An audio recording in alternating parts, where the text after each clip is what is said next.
Hey everyone. I thought that this was a pretty good place to record my weekly market update. But before we get in, I wanted to quickly talk about the fact that each chart in itself tells its own story, right? So Bitcoin has its own chart, ETH has its own chart, Sol has its own chart, so on and so forth. So all of that external noise from all the retarded CT gurus and fundamental news, all it does is simply accelerate TA. That's all fundamentals do. So, in terms of charts, you'll find that many fundamental news are foreseen by charts, right? So you could necessarily tell what's going to happen before it happens, right? So I just wanted to get that out there. The moral of the story is pretty much just stick to your own bias, live by it, swear by it. Of course, shift it when it needs to be shifted, but don't shift it just because some retard on Twitter told you, oh yeah, we're gonna go to zero soon. That's not how it works. Alright, enough of the rant. My targets on Bitcoin still remain the same. This little blue zone here between 83.5k and 85.5k. That still remains the same. That's where I'm going to be unloading my spot bags. You can see from the swing highs to the swing lows, that lines up with the golden pocket. There you go. That lines up with the golden pocket, so I wouldn't be surprised if we do get a move there and we reject down to the 60s. In my eyes, this is where it's going to happen. However, I've seen many people have been calling the same level as me, so I wouldn't be surprised if that level does get front run. However, if that is the case, you can see that on the daily we are still bullish. We're making higher highs, higher lows, higher highs, and what looks like a higher low. Now, the invalidation of that would be a daily close below this 80k level. When that does happen, that would be your signal to dump off your bags and short. But until that happens, in my eyes, this blue zone is going to get tapped before we get a move to the downside.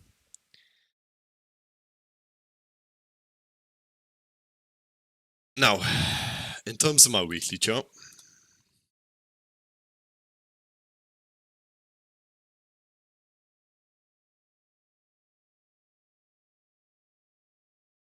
you can see this red line was flipped last week to support and we ran higher. You can see the golden pocket again. So, like I said, all of that analysis does line up with the weekly and the daily. So, on a high time frame, this 83.5 to 85k level really does make sense in my eyes. And I just honestly wanted to put that across. Let's just go back to the chart.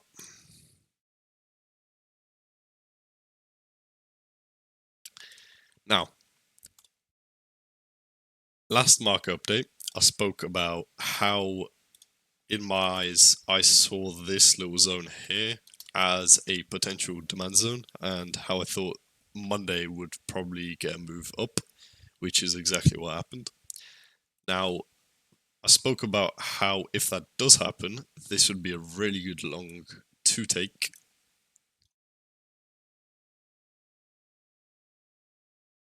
And you can see if you took that, that would have given you a 5% move up from the entry. But if you take it from the lows, that's a 6% move. So altogether, not bad. Now, as we are making high lows and high highs, I am focusing on longs. So in my channels, I did take this trade.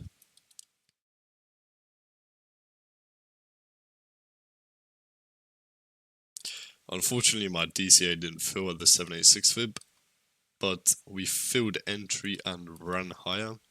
My first TP lined up with this resistance here. You can see we got front run a bit here. But that's where I took my first TP. Next TP I'm planning to take somewhere near these highs. But yeah, in my eyes, on a higher time frame, Bitcoin still remains bullish. We're still in this higher time frame uptrend. Now, what can happen is from here, we can get a move down before we get a move up. And you can see that my targets from the last market update are beginning to hit. So essentially, what I was thinking is that if you've got a candlestick here, this was a good little thing I was taught. If you have a candlestick, right, and you're expecting it to be bearish, which in my case I am, for May, you want the move up to be earlier on in the month, right? Since if it was later on in the month, that bearish candle wouldn't really line up. So realistically, if you're expecting a bearish month, you would be expecting a pump to happen earlier on and then a dump later on, right? So historically, May is a bearish month, which is why I've been constantly advocating the fact that early May is going to have a pump up and we're going to have a sell-off down to the 60s, probably even lower later on. I don't know if we're going to get to the 60s this month, next month, 2 months' time. I don't know. I'm not a genie. But in my eyes, we're going to fill 83.5k to 85k and then dump lower. So that is essentially the thought process behind why I thought that.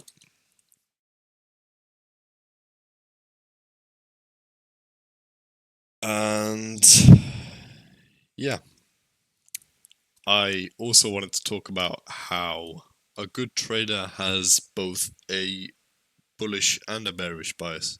So you can see in every market update that I've recorded and every live trading session that I've had, I've given both a bullish case and a bearish case, right?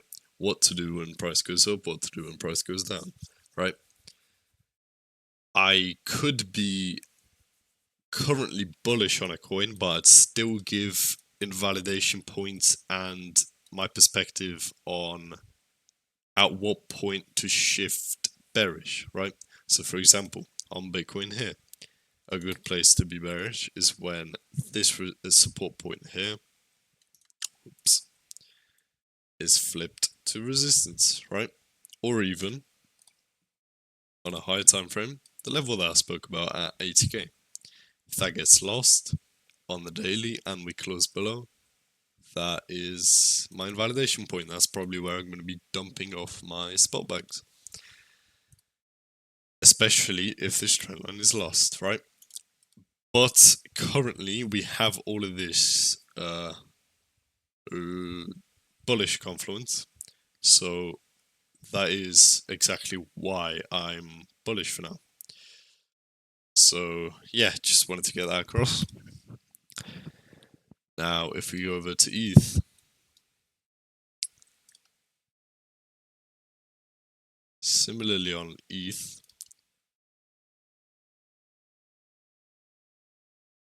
we've had this bullish trend line.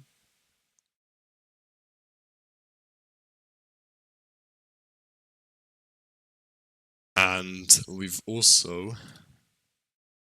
been in this parallel channel.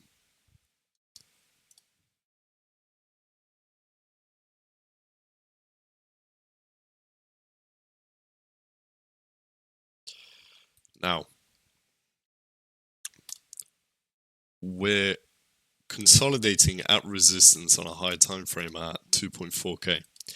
Now, consolidation at resistance is bullish since this resistance is getting weaker and weaker with each touch. So we've now touched it once, twice, 3 times, and 4 times.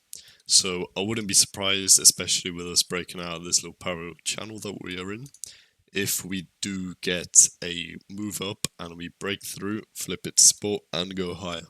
I wouldn't be surprised if that happens. Because in my eyes, it's going to happen sooner or later.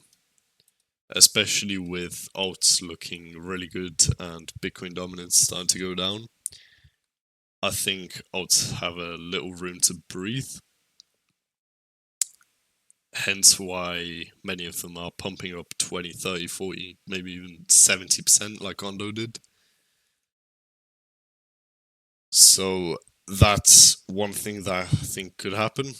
Invalidation of that would be a loss of this trend line, and then of course loss of structure. So if we do close below this 2.289k level on the daily, that would be a shift to bearish structure.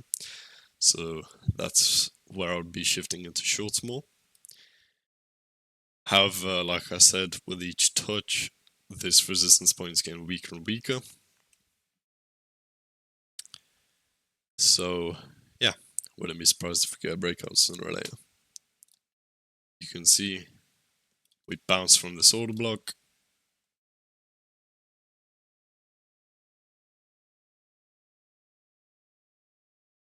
So that would have been a good point to place your longs. Stops below the wick, target higher. And same with flipping the support. That would be a good place to get into a long or even a flip of this channel. All of those are long confluences. Now, on a lower time frame, let's just get rid of all of this.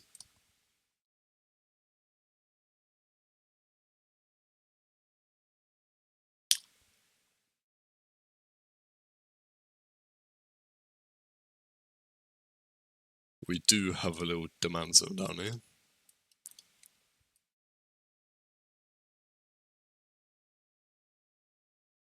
And we are still necessarily in this range.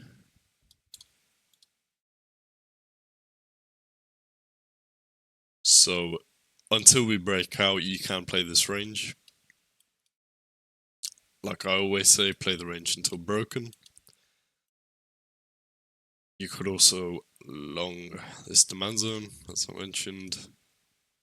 Short this order block. So you can see it's more or less already given a bounce. You have your mid-range here.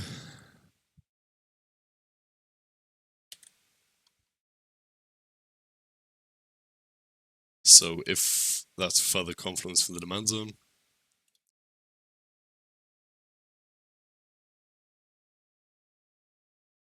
aim for the highs. But yeah, the point I'm trying to make is that that's an SR. ETH is still currently range bound. And to be fair, it's not really doing much in comparison to other alts at the moment. Since if you look at the market, everything else is virtually breaking out and retesting its SRs, flipping them to support. But I think ETH has a chance of making its run sooner or later, but we'll see how that goes.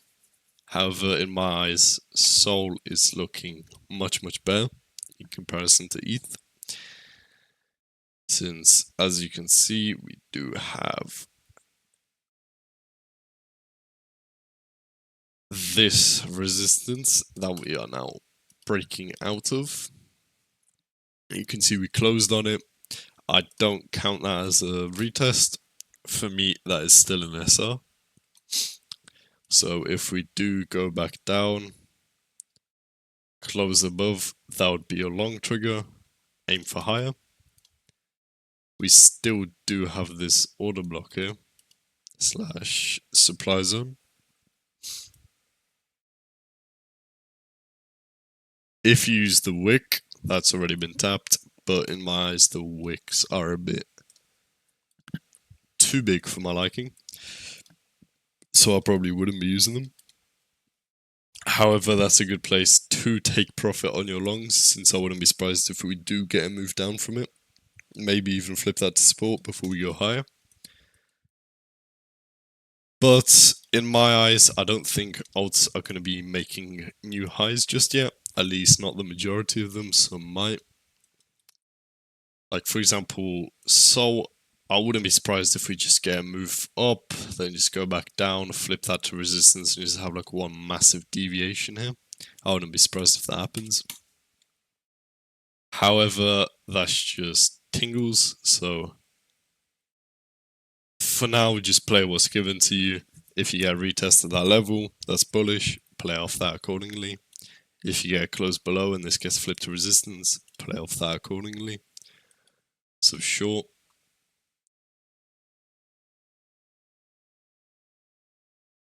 But you can see the point that I'm trying to make is we've been range bound since about February, beginning of February, so for a good couple of months. And we're now beginning to break out. So we had that bearish trend line that we did break from. That was also a long trigger. So you can see we've had 1, 2, 3, 4 touches, 5, and then on the 6th one we broke out. And yeah, altogether there were many things pointing to this breakout. I tried to make a short from these highs, but that didn't work out. We just slammed straight through. But now on a lower time frame, you can see that at this SR we do have this little demand zone as confluence, so you could play off that. Stops below, target higher,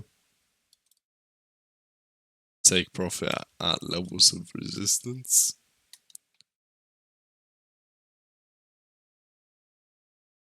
And then you could take a short from here, though with structure I probably wouldn't. Is the weekly structure still intact?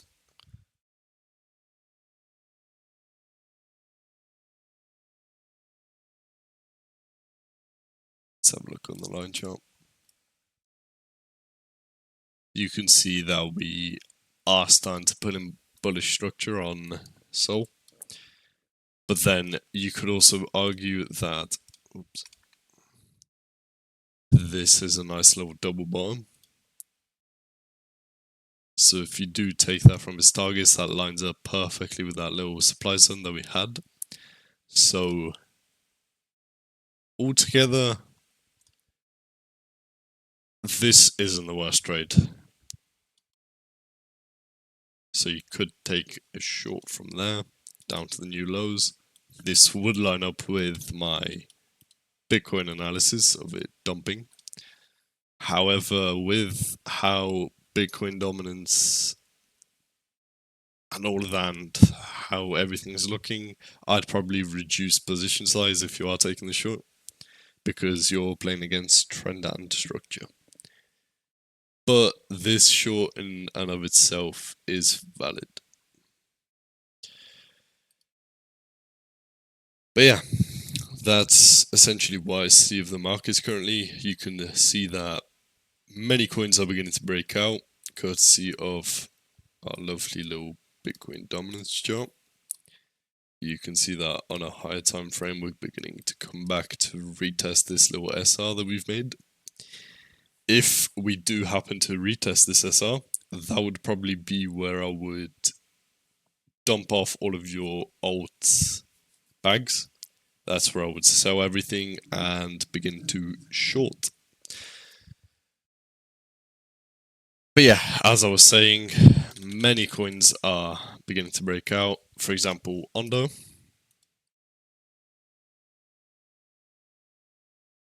Ondo broke out, gave a nice little 88% move from when I announced it. But you can see this happened way earlier, so you can use this as an example as to what could happen. You can see broke out from its little range that was in back in February/January. So you can see it ranged for a couple of months, broke out, ran higher. So I wouldn't be surprised if we get that on Sol and on ETH. But yeah, as of right now, just play off your levels, play with the trend, since the trend is your friend. And yeah, thank you all for watching, and I'll catch you guys later. Thank you.